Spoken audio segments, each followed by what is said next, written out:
అనిపించిందో మరి మేడంకి నాకు తెలియదండి. ఢిల్లీ నుండి మెసేజ్ చేశారనమాట. మీరు ఒక ఎంటర్‌ప్రెన్యూర్‌గా మారాలనుకుంటే ఈ ఫస్ట్‌లో స్టార్ట్ చేస్తే ఇంకా ముందుగా మీరు ఎంటర్‌ప్రెన్యూర్ అయ్యేవాళ్ళేమో. ఇది చేసే ఈ నైటీస్ ఖర్చు అనేది మీకు ఒక్కరోజు ఖర్చు ఎంతో నాకు తెలీదమ్మా.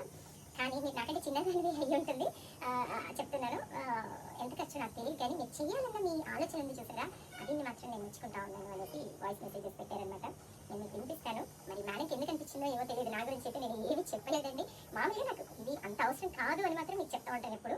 కానీ నలుగురికి ఉపాధి ఇవ్వాలన్న ఉద్దేశము, నలుగురికి నాకు వచ్చినంతలో నేను సహాయం చేయాలన్న కొంతమంది మేడం ఎటెళ్ళారు, ఊరెళ్ళారు, ఎక్కడికి వెళ్ళారు, అసలు వీడియోస్ పెట్టడం లేదు. మీ వీడియోస్ చూడకపోతే ఏదో రకంగా ఉంటుందండి. మీ videos short videos, full videos అన్ని చూస్తూ ఉంటాము.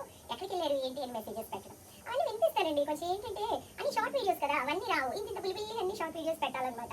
చెప్పినట్టు ఎందుకు వినిపిస్తూ ఉంటారు తెలుసా మీకు? నమ్ముతారా లేదో, ఏదో పెద్ద చెప్పుకుంటుంది ఏమి అంటారు చెప్తారనేసి అనుకుంటారని. ఒక పేరుందండి నాకు, అబద్ధం చెప్పదు అని.